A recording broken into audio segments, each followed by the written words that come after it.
ഇത്രയും നല്ല കെട്ടുറപ്പുള്ള ഒരു ഭവനം ഒരു സാധാരണ കേരളീയന് സ്വപ്നം കാണാൻ കഴിയാത്തതാ. കുന്നിൻ ചെരുവിലും കുന്നിന്റെ മുകളിലൊക്കെ താമസിച്ചിട്ട് ഒരു ഉറപ്പില്ലാത്ത വീട് താമസിച്ച ആളുകളാ.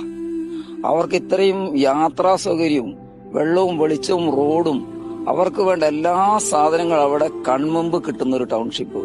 പുറത്തുനിന്ന് കേൾക്കുമ്പോ നമുക്ക് ആ വീട് എന്നുള്ളത്, പക്ഷെ ഉള്ളിൽ വന്ന് കാണുമ്പോഴാണ് ഇത്ര സൗകര്യമുള്ള ഒരു വീട് എന്ന് പറയുമ്പോൾ ആർക്കായാലും അഭിമാനം തോന്നുന്നു.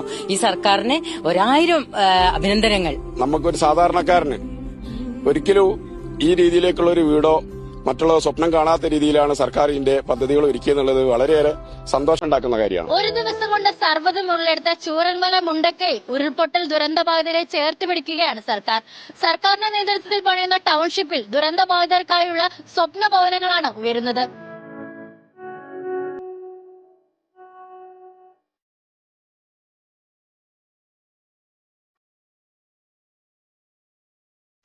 അഞ്ച് സോണുകളായി 410-ലധികം വീടുകളാണ് ടൗൺഷിപ്പിൽ വിഭാവനം ചെയ്തിരിക്കുന്നത്. ഇതിനോടകം 200 വീടുകളുടെ പ്രധാന വാർപ്പ് പൂർത്തിയായി. 75 വീടുകളുടെ ചുവര് കെട്ടുന്ന പ്രവൃത്തിയും അതിനോടനുബന്ധിച്ചുള്ള പ്ലാസ്റ്ററിംഗ് നടക്കുന്നു. ടൗൺഷിപ്പിനുള്ളിലെ 11.72 കിലോമീറ്റർ റോഡിന്റെ പ്രവർത്തനങ്ങളും പുരോഗമിക്കുന്നു.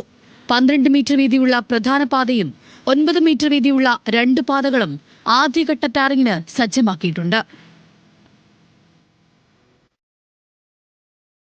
7 സെന്റിൽ 1000 ചതുരശ്ര അടിയിൽ ഭാവിയിൽ 2 നില നിർമ്മിക്കാനുള്ള അടിത്തറയോടെയാണ് വീട് തയ്യാറാക്കിയിരിക്കുന്നത്. ഭൂകമ്പത്തെ അതിജീവിക്കാൻ സാധിക്കുന്ന തരത്തിലുള്ള പില്ലറുകളിലാണ് വീട് നിർമ്മാണം.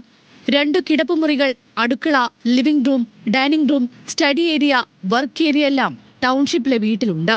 7 ലക്ഷം ലിറ്റർ ശേഷിയിലുള്ള കുടിവെള്ള സംഭരണിയും ഭൂഗർഭ വൈദ്യുത ശൃംഖലയുടെയും ഓവുചാലിന്റെയും നിർമ്മാണ പ്രവർത്തനങ്ങൾ പുരോഗമിക്കുകയാണ്. മുഴുവൻ വീടുകളുടെയും വാർപ്പ് ജനുവരി പകുതിയോടെ പൂർത്തിയാക്കാൻ കഴിയുമെന്ന പ്രതീക്ഷയിലാണ് സർക്കാർ.